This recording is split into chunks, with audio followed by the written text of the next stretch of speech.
नमस्कार, candid conversations के नए एपिसोड में आपका स्वागत है। आज मंगलवार है और हम लोग इस बार फिर से प्रोफेसर अहमद दुबे साहब से बात करेंगे।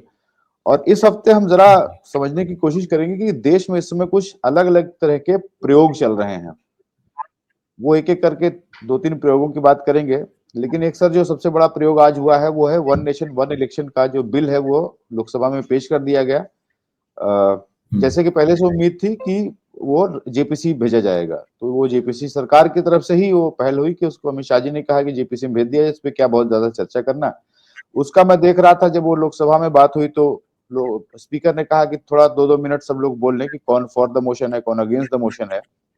तो फॉर द मोशन वालों के पास तो कहने के लिए सिर्फ एक ही लॉजिक है कि नहीं, इससे खर्चा बहुत बचेगा, बहुत पैसे बचेंगे। लेकिन जो विपक्ष जी। के जितना भी समय मिल रहा था विपक्ष के नेताओं को, हर पार्टी के लोग ये बता रहे थे कि उसमें क्या क्या समस्याएं हैं, कितने संविधान के किन किन अनुच्छेदों का उल्लंघन हो रहा है, संघवाद फेडरलिज्म का कैसे उल्लंघन हो रहा है। उस उनके पॉइंट्स समझ में आते हैं कि बहुत सारे पॉइंट्स को ये करेगा और एक अमेंडमेंट नहीं, शायद 2-3 अमेंडमेंट करके तब ये लाना पड़ेगा। सरकार के पास कुछ एग्जैक्ट डेटा नहीं है, वो सिर्फ अंदाज से कहते हैं कि करीब स्पेशलिस्ट मानते हैं कि 1.5% की जीडीपी बढ़ जाएगी, खर्चा बहुत बचेगा। तो बहरहाल वो जेपीसी जाएगा और उसको किसी तरीके से देर सवेर सरकार चाहेगी तो पास ही करा लेगी।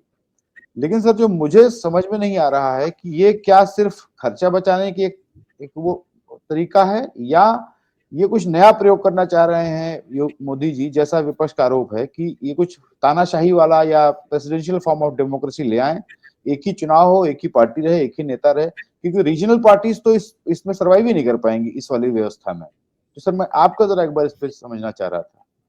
ज्ञानेश जी, आपने जो सवाल पूछा है, आपने दरअसल उसका जवाब भी दे दिया है। मैं भी इस बात को मानता हूं कि ये बिल लाने के पीछे प्रमुख मकसद ये है कि किस तरह क्षेत्रीय शक्तियों को कमजोर किया जाए या उनको निष्प्रभावी किया जाए, या धीरे धीरे जब निष्प्रभावी हो जाएंगी तो धीरे धीरे करके खत्म हो जाएंगी, या फिर उनकी कोई उनका असर नहीं रहेगा किसी भी तरह का।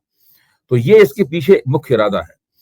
इसके साथ दो विडंबनाएं जुड़ी हुई हैं। पहली विडंबना तो यह है कि जिस वक्त संसद में अभी अभी संविधान के ऊपर चर्चा हुई और जबरदस्त चर्चा हुई दोनों तरफ से, हम सभी लोग संविधान संसद के भीतर चर्चा हो रही थी तो हम लोग उसके बाहर चर्चा उसके ऊपर कर रहे थे। ऐसी स्थिति में इस बिल को लाया गया है। ये बिल जो है संविधान के शब्द और उसकी स्पिरिट, उसकी भावना दोनों के खिलाफ है। संविधान हम लोगों को एक संघात्मक ढांचा देता है कि हमारा लोकतंत्र ऐसा हो, हमारा भारतीय राज्य ऐसा हो। जो राज्यसभा है वो संघात्मक ढांचे की सबसे बड़ी प्रतीक है। वो काउंसिल ऑफ स्टेट्स है, वो राज्यों की परिषद है। इसलिए देखिए, राज्यों से ही लोग चुन के आते हैं और माना जाता है कि आप रहने वाले कहीं के भी हों, लेकिन माना जाता है कि आप उस राज्य का राज्यसभा में प्रतिनिधित्व कर रहे हैं। तो इसका मतलब है कि जो हमारे संविधान निर्माता थे उनको इस बात का बहुत आग्रह था कि भारत में केंद्र मजबूत अवश्य रहना चाहिए, लेकिन साथ साथ में राज्यों की बात पूरी तरीके से समझी जानी चाहिए, राज्यों के हितों का ख्याल किया जाना चाहिए, और राज्यों की जो भावना है, वहां की जो राजनीति के मुद्दे हैं, उन सबको समझा जाना चाहिए और उसकी प्रभावोत्पादकता को किसी प्रकार नष्ट करने की कोशिश नहीं करनी चाहिए। मोदी सरकार यही कर रही है। तो ये एक बहुत बड़ी विडंबना है। दूसरी विडंबना ये है कि ये उस पार्टी की सरकार है, भारतीय जनता पार्टी की, जो पूरे 80 के दशक में, जब इनके दो केवल सांसद रह गए थे, और फिर 90 के दशक में क्षेत्रीय शक्तियों के सहयोग से आगे बढ़ी है। एक तरह से देखा जाए तो भारतीय जनता पार्टी ने पूरे 20 साल तक क्षेत्रीय शक्तियों की सवारी की है, उसके जरिए ये आगे बढ़े हैं। आप देख लीजिए, उस वक्त लालकृष्ण आडवाणी क्या कहते थे? लालकृष्ण आडवाणी कहते थे कि केंद्र राज्य संबंधों का प्रश्न भारतीय लोकतंत्र का सबसे बड़ा सवाल है। पहली बात लालकृष्ण आडवाणी ये कहते थे। दूसरी बात, तो कांग्रेस पे आरोप लगाते थे कि कांग्रेस जो है वो सत्ता का उत्तरोत्तर केंद्रीकरण कर रही है और हम इसके खिलाफ हैं। वो तो यहां तक मानते थे कि राज्य छोटे छोटे होने चाहिए, यानी राज्यों की संख्या बढ़ाना चाहते थे। उनके पास कई तर्क थे कि राज्य छोटे होंगे तो उनका विकास ज्यादा होगा, वगैरह वगैरह। यानी जितने राज्य भी हैं वो चाहते थे इस राज्यों की संख्या और ज्यादा बढ़ जाए। ये पार्टी पिछले 20 वर्ष तक, पूरे 80 के दशक में और पूरे 90 के दशक में, जो मजबूत क्षेत्रीय शक्तियां थी, उन्होंने जो मोर्चा बनाया था उसमें ज्यादा से ज्यादा क्षेत्रीय शक्तियों को मिलाए थे। ममता बनर्जी भी उन्हीं के साथ थी, इन्हीं के साथ थी, और भी क्षेत्रीय शक्तियां इनके साथ हुआ करती थी। तो ऐसी स्थिति में क्षेत्रीय शक्तियों की मदद से आगे बढ़ी हुई भाजपा आज वन नेशन वन इलेक्शन, एक राष्ट्र एक चुनाव का कानून बनाने की कोशिश करती हुई दिखाई पड़ रही है। इसका मतलब वो उन्हीं क्षेत्रीय शक्तियों के पांव पर पांव रखना चाहती है जिनके साथ, जिनकी मदद से वो आगे बढ़ी है। तो ये दो बड़ी विडंबनाएं हैं, इनको समझने की आवश्यकता है। मुझे अखिलेश यादव की एक बात पिछले दिनों बहुत पसंद आई। उन्होंने कहा कि ये मोदी जी की चुनाव जीतने की जुगाड़ है। वन डे वन इलेक्शन जो है वो मोदी जी का चुनाव जीतने का जुगाड़ है। ये उनकी बात बहुत सही है। भाई जब आप एक साथ दोनों चुनाव कराएंगे या कुछ और चुनाव भी इसके साथ जोड़ देंगे, तो अभी पता चलेगा कि सारे चुनाव जोड़ दिए जाएंगे, केवल विधानसभा लोकसभा के चुनाव ही जुड़ने हैं, कौन से चुनाव इसके साथ जुड़ने हैं कौन से नहीं जुड़ने हैं ये तो अभी पता चलेगा। तो इस चुनाव जोड़ देंगे तो जाहिर है कि अलग अलग चुनाव के जो अलग अलग आग्रह हैं और अलग अलग मुद्दे हैं वो आपस में घुल मिल जाएंगे। और जब वो आपस में घुल मिल जाएंगे तो स्वाभाविक रूप से इस बात का हमेशा अंदेशा रहेगा कि केंद्रीय मुद्दा क्षेत्रीय मुद्दे के ऊपर हावी हो जाए, यानी उसको वो पृष्ठभूमि में ढकेल दे, कम असरदार कर दे, उसका असर कम कर दे। कभी कभी विशेष परिस्थितियों में यह भी हो सकता है कि क्षेत्रीय मुद्दा जो है वो केंद्रीय मुद्दे को बेअसर कर दे। तो ऐसी स्थिति में लोकसभा के साथ अन्याय होगा। अगर ऐसा होता है कि मान लीजिए दक्षिण भारत में या और कहीं आम जनता किसी क्षेत्रीय मुद्दे के हिसाब से न केवल विधानसभा में मत दे देती है बल्कि लोकसभा में भी मत दे देती है और उसी क्षेत्रीय पार्टी के सारे लोग लोकसभा में जीत जाते हैं। ऐसा होता भी है, सब जगह होता है। बंगाल में होता है, दूसरी जगह तमिलनाडु में होता है, दूसरी जगहों पर ऐसा लगातार होता है। जहां शक्तिशाली क्षेत्रीय दल है वो लोकसभा में भी जीतते हैं और विधानसभा में भी जीतते हैं। तो ये मोदी जी की ट्रिक है कि किसी तरीके से ऐसा किया जाए। अच्छा, भारत में राष्ट्रपति प्रणाली नहीं है, प्रधानमंत्री के अधिकार अमेरिका के राष्ट्रपति के अधिकारों जैसे नहीं है, प्रधानमंत्री बहुत मनमानी नहीं कर सकता है, लेकिन इसके बावजूद सिद्धांत में और कानूनी दृष्टि से आप जो भी कहें, व्यवहार में तो राष्ट्रपति प्रणाली ही चल रही है। मोदी जी प्रधानमंत्री हैं लेकिन राष्ट्रपति की तरह ही आचरण करते हैं और उनके जो मुख्यमंत्री हैं वो भी अपने अपने प्रदेशों के राष्ट्रपति की तरह आचरण करते हैं। अब मैं आपको इसकी चौथी विडंबना की तरफ ध्यान दिलाता हूं जी। जब भारत आजाद हुआ था तो उसके बाद जो चुनाव हुए 1952 से चुनाव होने शुरू हुए, उसमें लोकसभा विधानसभा के चुनाव एक साथ होते थे, लेकिन ये किसी कानून के तहत नहीं होता। ऐसा नहीं था कि इसका कोई कानून हो, मतलब जो है कि लोकसभा और विधानसभा के चुनाव अनिवार्यता साथ होंगे ही होंगे। वो जब तक ऐसा चलता रहा स्वाभाविक रूप से, यानी वो एक लोकतंत्र की स्वाभाविक प्रक्रिया थी, और जिस दिन ऐसा चलना नामुमकिन हो गया क्योंकि भारत के लोकतंत्र की प्रकृति बदलने लगी और एक पार्टी को पूर्ण बहुमत हर बार बिना शर्त मिलना नामुमकिन हो गया, बहुत सी जगहों पर पूरा बहुमत नहीं मिलता था, कमजोर सरकार बनती थी, सरकार बीच में गिर जाती थी, उसके बाद मध्यावधि चुनाव कराने पड़ते थे। तो ऐसी हालत में एक राष्ट्र एक चुनाव का पूरा फंडा बिगड़ता चला गया और उसके बाद में लोग एक राष्ट्र एक चुनाव तकरीबन बंदी हो गया। मोदी जी अब ये करना चाहते हैं कि वो कानून बना के इस काम को करना चाहते हैं ताकि हर हालत में ऐसा ही किया जाए। ये अपने आप में एक और बड़ी इसमें इसके साथ विडंबना जुड़ी हुई है। अब देखना यह है कि संसदीय समिति, आपने बताया कि संयुक्त संसदीय समिति की तरफ के पास ये जा रहा है, तो इसके लिए क्या विशेष रूप से कोई संयुक्त संसदीय समिति बनी है मुझे नहीं पता, क्योंकि जेपीसी जब बनती है बनेगी, हाँ, तो जेपीसी बनती है तो किसी खास मकसद से बनती है और उस संसदीय समिति की संरचना क्या होगी, उसमें विपक्ष के कौन से लोग होंगे, क्या होंगे, किस चालाकी से उसको बनाया जाएगा ताकि उसमें वो संसदीय समिति इसमें कोई किसी भी तरह का संशोधन तजवीज ना करे और जैसा इसे राष्ट्रपति कोविंद ने बनाया है प्रस्ताव को उसी तरह का प्रस्ताव ये बना दिया जाए। अभी पिछले दिनों मेरे ख्याल से पब्लिक इंडिया के ही कार्यक्रम में प्रशांत भूषण साहब बोल रहे थे, हमें याद है, लखनऊ में जी, अवध कॉन्क्लेव पूछा गया था, हाँ, तब उनसे एक सवाल पूछा गया था कि ये एक राष्ट्र और एक चुनाव वाला मामला है, इसके बारे में आपका क्या कहना है। तो उन्होंने ऐसे एक मूर्खतापूर्ण विचार बताया था। उन्होंने कहा था ये बिल्कुल मूर्खतापूर्ण विचार है, जिसने भी इस विचार को बनाया है उसे नहीं पता है कि वो ये क्या कर रहा है, ये भारत में लागू हो ही नहीं सकता। मेरा कहना है कि उनकी बात बिल्कुल सही है। मेरा कहना है कि अगर जोर जबरदस्ती किसी हिकमत से इसको लागू कर भी दिया गया, लेकिन इससे लोकतंत्र में इतनी विकृतियां पैदा होंगी जिसकी कोई सीमा नहीं है।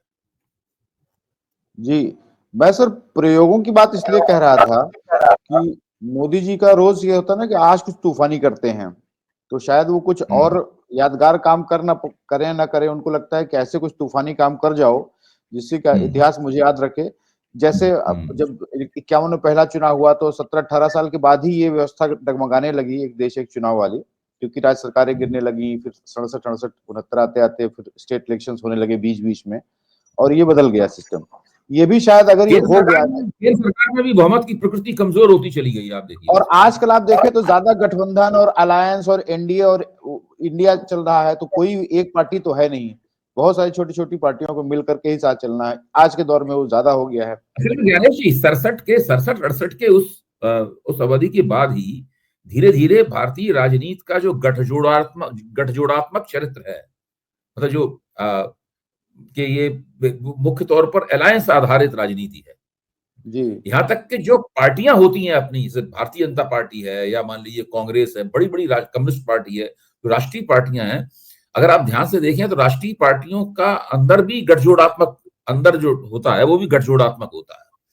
तो ये 67-68 के बाद में ये हकीकत भारतीय राजनीति की निकलकर हम लोगों के सामने आई, और देखा जाए तो भारत की जो सर्वाधिक बेहतरीन प्रगति हुई है वो सारी की सारी प्रगति गठजोड़ सरकारों के तहत हुई है। भारत में जो ग्लोबलाइजेशन नरसिंह राव सरकार ने लागू किया, वो एक माइनॉरिटी गवर्नमेंट थी, वो अल्पमत की सरकार थी, आपको याद होगा। वो मेजॉरिटी गवर्नमेंट नहीं थी, और वो अल्पमत की सरकार थी, उसको बाहर से समर्थन दिया जा रहा था।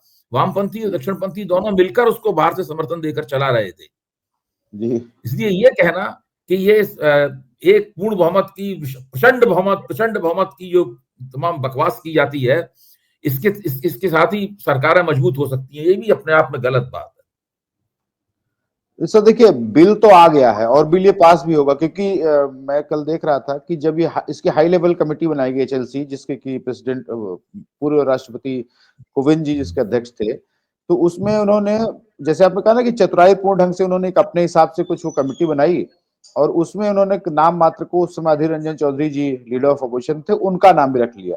उन्होंने इसको ज्वाइन करने से मना कर दिया। उन्होंने कहा कि इसका ऑलरेडी कंक्लूजन निकल चुका है, तो उस कंक्लूजन पे मुहर लगाने के लिए हम वहां क्या जाएं, उनको जो करना है वो निर्णय हो चुका है।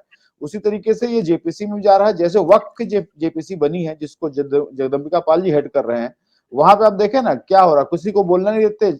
उस दिन तो इवन यहाँ पे देखिए कल्याण बनर्जी का हाथ कट गया, बोतल वोतल तोड़ लिया उन्होंने वहां पे।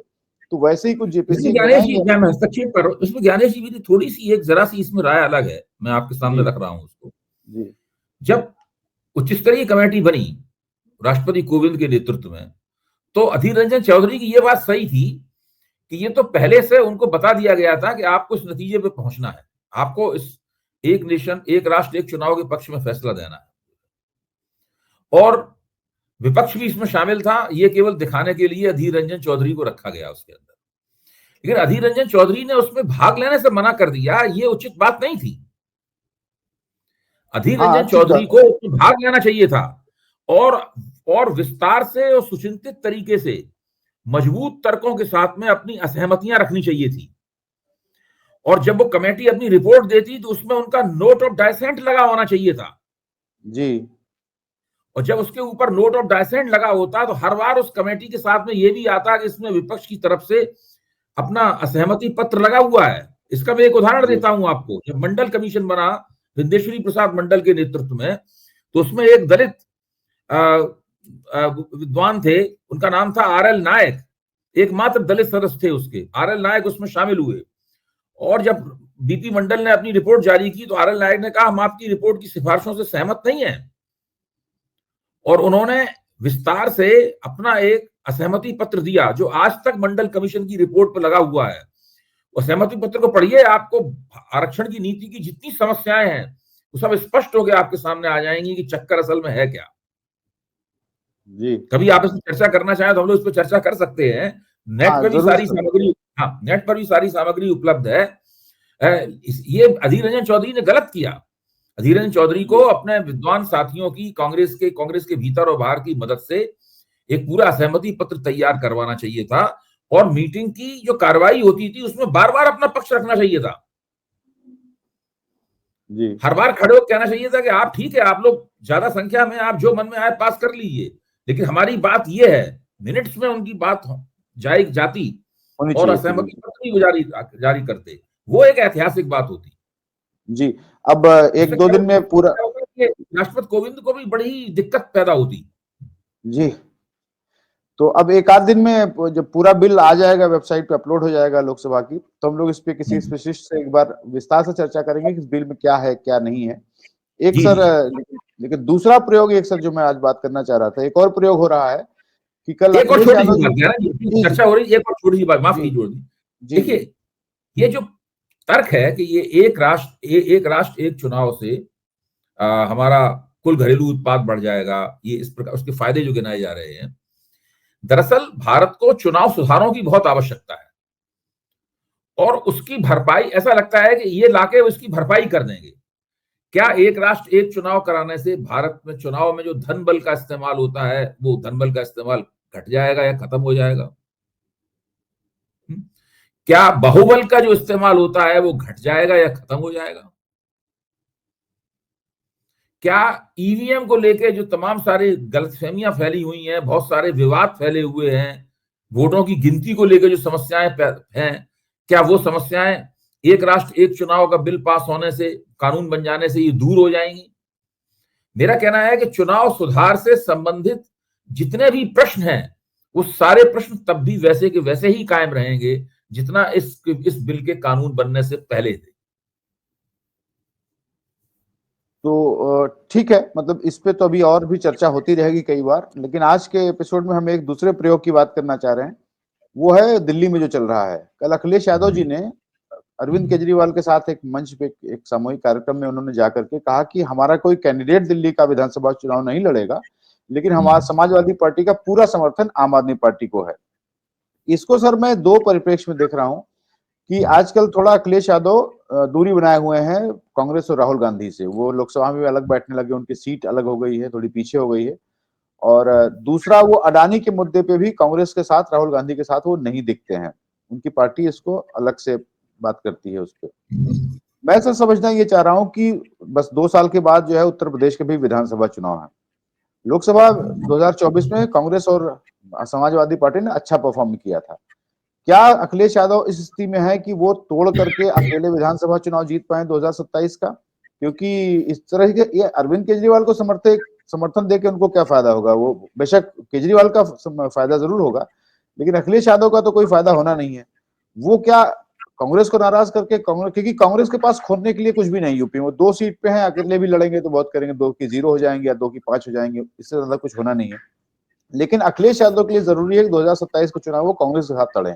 आप सर इस स्थिति को कैसे देख रहे हैं कि अखिलेश यादव जो ये कदम ले रहे हैं वो कितना जायज है? नहीं, मैं तो ये मानता हूं कि अखिलेश यादव और समाजवादी पार्टी और कांग्रेस का उत्तर प्रदेश में गठजोड़ न टूटना चाहिए और न कमजोर होना चाहिए।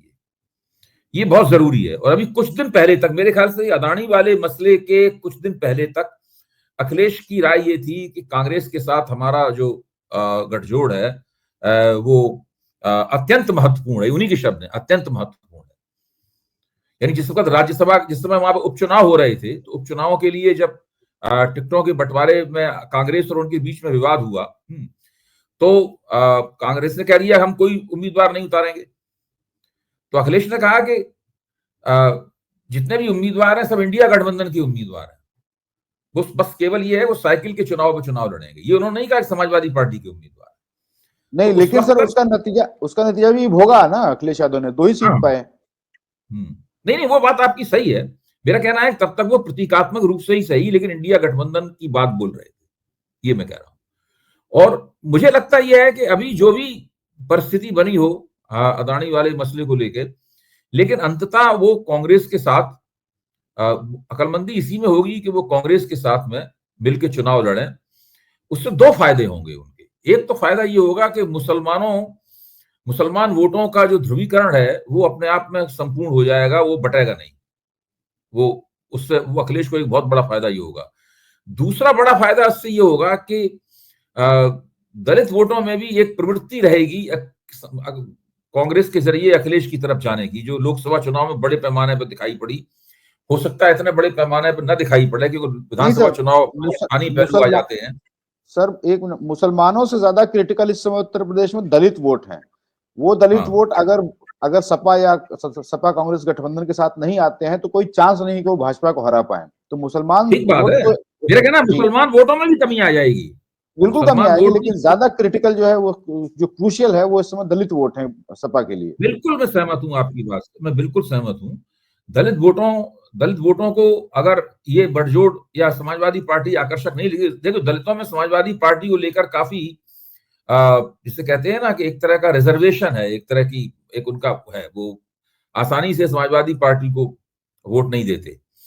लोकसभा चुनाव में उन्होंने वोट दिया था, जो कि एक असाधारण बात थी। पता नहीं क्यों अखिलेश जी ऐसा कर रहे हैं। अदानी के मसले पे मान लीजिए कांग्रेस उनके मतभेद में बने रहे, उससे वो अपने गठजोड़ को क्यों कमजोर कर रहे हैं? लेकिन दिल्ली में केजरीवाल को सपोर्ट करना, ये तो प्रोवोक करने वाली, चिढ़ाने वाली बात है ना कांग्रेस को वहां पे दिल्ली में।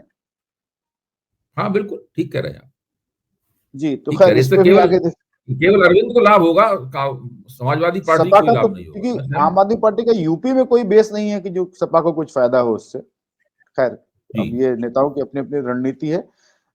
तीसरे प्रयोग की बात करते हैं जो यूपी में ही एक चल रहा है। इधर तो एक प्रयोग अखिलेश यादव और ये लोग कर रहे हैं, लेकिन दूसरा प्रयोग आदित्यनाथ जी कर रहे हैं। उसको प्रयोगशाला इस समय बनी है संभल, और संभल में देख रहा था कि काफी वो स्ट्रेटेजिक ढंग से वो है वहां पे, क्योंकि वो कल्कि का अवतार भी वहां होने वाला है, ऐसा कल बताया है योगी आदित्यनाथ ने। और सबसे ज्यादा जो डेंस मुस्लिम पॉपुलेशन है वो संभल में ही है। आसपास के जो जिले हैं अमरोहा, मुरादाबाद, रामपुर, यहाँ भी खूब मुस्लिम हैं। और कुंदरकी का बाईपोल जीत करके भाजपा ने साबित कर लिया कि वो पोलराइज तो अगर वो संभल में कर ले तो आसपास के जो वेस्टर्न यूपी है, जो एक किसानों की नाराजगी है, उसको किनारे करके वो हिंदू पोलराइजेशन इस बार करने में सफल रहेंगे। इस वाले प्रयोग पे सर आपका क्या कहना है? मुझे तो मैं कल रात को सोच रहा था और बात भी कर रहा था कि संभल वाले परेशान होंगे कि कहां से ये आफत उनके ऊपर टूट पड़ी। मतलब कभी कोई अभी जब तक ये मस्जिद वाला विवाद नहीं हुआ था, कोई सोच सकता था कि वहां अचानक एक कुएं में से मूर्तियां निकल आएंगी, एक 40 साल से बंद पड़े मंदिर को संभलेश्वर महादेव का मंदिर घोषित कर दिया जाएगा। जी सर संभल नहीं, आप किसी गांव का कोई कुआं खोद लिए उसमें तो आपको 10-20 मूर्तियां जरूर मिल जाएंगी, क्योंकि जिन गांव में नदी नाला नहीं होता तो वहां दिवाली वाली मूर्तियां लोग कुएं में डाल देते हैं, विसर्जन वहीं कर देते हैं कुएं में। बिल्कुल ठीक कह रहे। नहीं अब ये मुझे तो लगता है ये है कि ये स्क्रिप्ट बहुत बढ़िया तरीके से लिखी गई है और संभल को एक छोटी प्रयोगशाला बनाया गया है। जाहिर है कि उसकी सीमा है संभल के प्रयोग की, लेकिन ये पूरी स्क्रिप्ट लिखी गई है। और अब देखिए नगर पालिका ने फौरन मस्जिद के बाहर जो चबूतरा है उसको खुदवाना शुरू कर दिया है, इसके नीचे एक कुआं है, तो वो तो और वहां पर जय श्री राम के नारे के साथ में वहां आरती होने लगी है। पुलिस वालों ने कह दिया कि हम यहाँ पर सीसीटीवी कैमरे लगाएंगे। तो संभल के मुसलमान इस बात को लेकर ताज्जुब में होंगे कि अचानक कोई भी उनके पक्ष में नहीं है, न राजनीति उनके पक्ष में है, न सत्तारूढ़ दल उनके पक्ष में है, न पुलिस उनके पक्ष में है, जिला प्रशासन उनके पक्ष में है। एकदम सारी दुनिया उनके खिलाफ हो गई है और उनके पास सिर छिपाने के लिए कोई जगह ही नहीं बची है उनके पास। कितनी भयानक राजनीति है, इसके बारे में सोचिए, कितनी भयानक राजनीति है। अचानक एक इलाके के लोगों को पूरी तरीके से अलगाव में डाल दिया गया और निरंतर उनको हथौड़ा लेकर कूटते हुए निरंतर कोने में धकेला जा रहा है। प्रतिदिन वहां पर कोई ना कोई इस तरह की तमाम घटना हो रही है और वो आमादा है। अगर सुप्रीम कोर्ट ने कह दिया है कि सर्वे रोक दो, ठीक है सर्वे रोक दिया, लेकिन संभलेश्वर महादेव के मंदिर के आगे जो हंगामा जमावड़ा, धार्मिक जमावड़ा लगा रहे हैं, धार्मिक राजनीतिक जमावड़ा, उससे उन्हें कौन रोक सकता है? कुएं में से मूर्तियां निकालने से उनको कौन रोक सकता है? मस्जिद के आगे चबूतरा है, उस चबूतरे को खोदने से उनको कौन रोक सकता है? यानी अगर कानून का शब्द उनके खिलाफ चला गया है तो वो कानून की भावना का उल्लंघन कर देंगे।